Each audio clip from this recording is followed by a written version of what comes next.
knew it was coming. The Access Media has gone into full defense for the Walt Disney Company and Lucasfilm, putting all of the blame for Star Wars failing on the fans, not, Lucasfilm or the Walt Disney Company that are creating woke slop.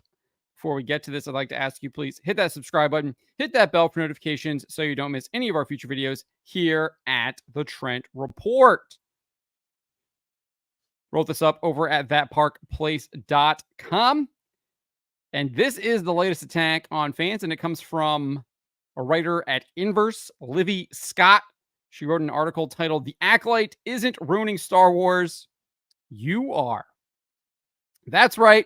She claims that fans are ruining Star Wars by reacting to Lucasfilm's trash. You can even see here, she's got this little subheading. Lucasfilm's latest series in the franchise is the franchise's most promising yet, but fans are too blinded by their hate to see it. We're just blind. We're just blinded by hate to see that this is absolute queer, gay propaganda.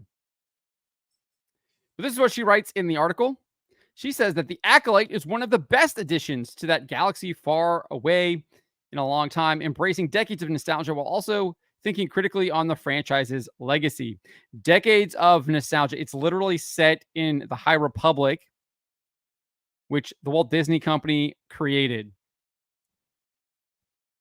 These SJWs, these woke cultists, these death cultists, they follow the same pattern. They lie, they double down on their lies, and they project. And Livy Scott is going to fit this to a T. She adds this: it also might be the most diverse Star Wars story yet. And while that's definitely a boon for marginalized fans, it's made the Acolyte the target of a vocal splinter of the fandom. I wouldn't say it's a splinter. I would say it's a pretty large chunk. Even Kathleen Kennedy recognizes that. And that's why she said she kind of started these attacks in an interview with the New York Times, saying that the male fan base of Star Wars gives quote unquote female creators a tough time. It's all the male fan base's fault. That's what Kathleen Kennedy said. She definitely did not call it a splinter. She said that was the audience. Nevertheless, Scott goes on and says this, or makes it clear who she's disparaging. She says this: whether you know them as the fandom menace or a cluster of blue checkmark users on Twitter, it's kind of interesting comparison there. Fandom menace or a cluster of blue checkmark users on Twitter. That could be a lot of people. There's a lot of blue checkmarks.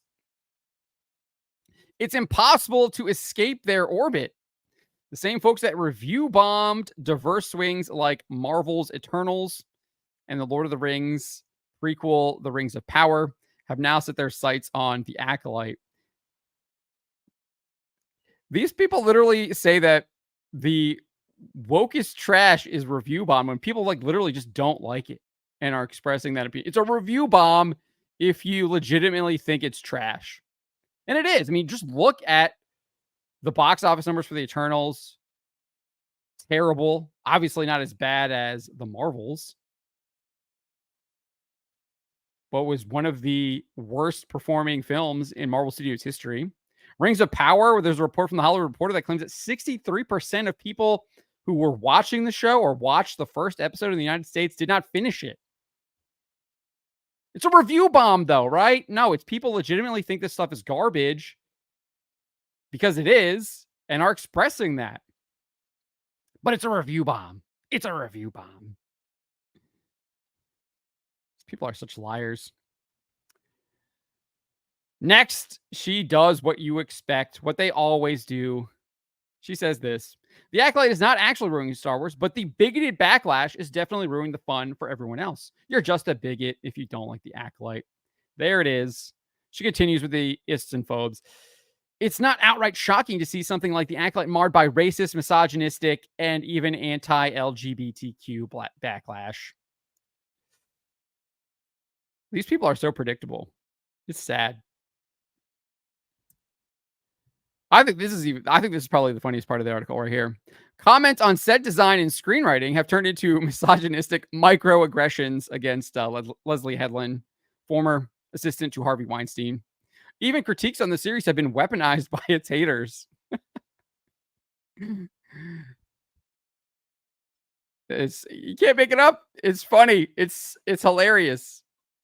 Comments on set design and screenwriting are now misogynistic microaggressions. Oh. So after she declares that all the people are bigots, racists, misogynists, anti-LGBTQ, she says that it all boils down to male entitlement. The origins of this toxicity aren't difficult to figure out. At the end of the day, it boils down to entitlement. Many male fans feel like they own the franchise and are determined to safeguard it from anyone that could challenge that ownership. That makes it hard for disparate groups to coexist. And it's even harder for any non white, non male creatives hoping to tell stories within the franchise. This is absolute lunacy. This idea that blue check marks on Twitter or X and the Phantom Menace have any influence over what Lucasfilm or Star Wars or Disney is actually creating. If they did, they wouldn't be making woke slop like the Acolyte. They wouldn't be hiring people like Leslie Headland. So no, it does not make it harder for these people to tell their stories. They're clearly telling them. The Acolyte is an example of it. They're clearly telling the story in the Acolyte. But people think it's absolute trash and garbage because it is. If you watch the first two episodes, you knew this. It's obvious. But anyways, George Lucas had something to say about this, and he said it recently, right? Cannes Film Festival. This is what he said. I was the one who really knew what Star Wars was, who actually knew this world, because there's a lot to it. The Force, for example, nobody understood the Force.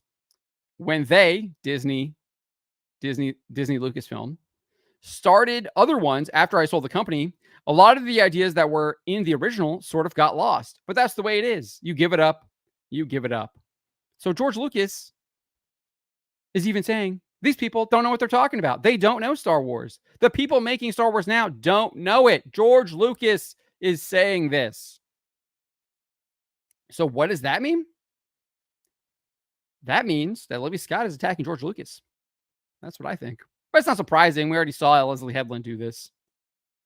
She did it, last year? Saying he's like part of the patriarchy or something. The myth of the auteur, and George Lucas was like part of that. Just attacking them. He didn't really make it. There was a team behind him.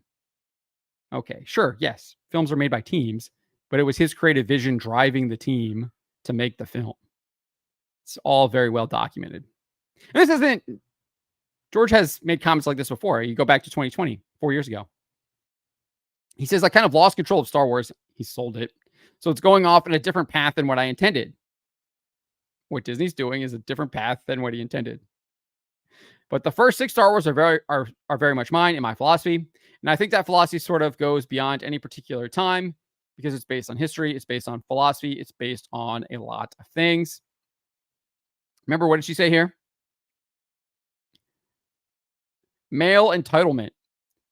Male fans feel like they own the franchise and are determined to safeguard it. Well, sounds about right when you even have George Lucas saying that they don't know what they're doing. It's gone off in a different direction. Why wouldn't people want to safeguard it from people that are clearly trying to take it in a different direction?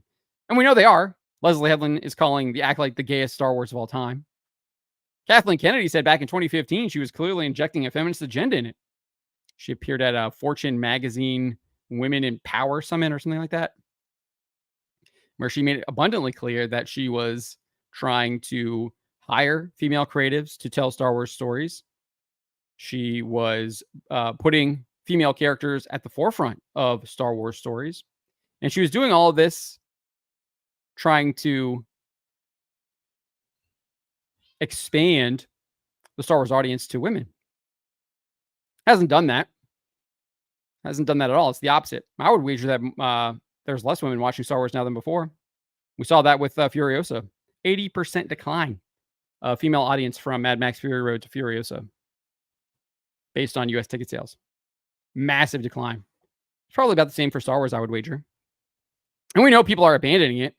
It's not just women, obviously. Clearly, men are as well. We've got minutes watched data from analytics firm Illuminate. It indicates that the 2-episode premiere of The Acolyte was only viewed for 210 million minutes between May 31st and June 6th. Both episodes combined had a total runtime of 73 minutes and 55 seconds. In comparison, Ahsoka, which also had a 2-episode premiere, garnered 829 million minutes viewed, according to data tracking company Nielsen. So we don't have Nielsen data yet for Acolyte. Obviously, it takes like a month usually for Nielsen data to come out. But 210 compared to 829. I think Ahsoka was like 30 minutes longer, though. It was like 100 minutes around there. But still, that doesn't make up for it, right? Still a lot less people tuning in to watch The Acolyte than Ahsoka. You can even look Mandalorian Season 3 premiere. It had a single episode premiere. It came out on March 1st, and it brought of 2023, and it brought in 823 million minutes. That was down from the Mandalorian Season 2 premiere, which racked up 1.030 billion minutes when it premiered in October 2020. So I think it's very clear that viewership across the board, especially on Disney Plus, is down. You can look at box office returns for the films as well. Solo lost Lucasfilm money. You can look at the box office returns for The Force Awakens, The Last Jedi, and The Rise of Skywalker. It goes down. There's a reason why they haven't come out with another Star Wars movie, right? Because they know people are abandoning the stuff. They try and hide it on Disney Plus because they can obfuscate these numbers and all this stuff. But we're able to glean enough to know that it's in decline.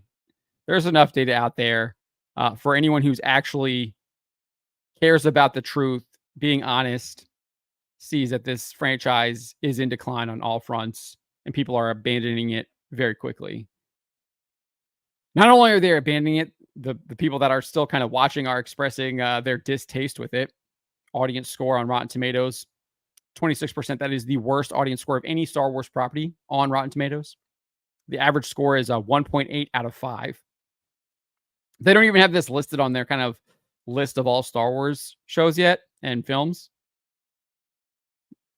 I don't know if that's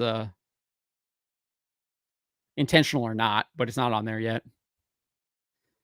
I think the previous worst one was the Clone Wars animated movie that came out in like 2008. It's at like 40%, 41%, something like that. On IMDb, you can actually see that people were tuning out even after the first episode. So 2-episode premiere, people stopped watching after the first one. There were 8,400 reviews for the first episode on IMDb, only 7,500 for the second one. So that's almost 1,000 less reviews. Even though it came out on the same day, right? Back to back. And then the score, obviously 4.3 out of 10. So it's pretty bad there. The unweighted mean is actually a 3.7. And the plurality of reviews are 1 out of 10. You can see 45.8% of all reviews are a 1 out of 10. People are not liking the show. And yet you've got the Access Media trying to run cover. We knew this was going to happen. Kathleen Kennedy, Leslie Headland set the stage for this.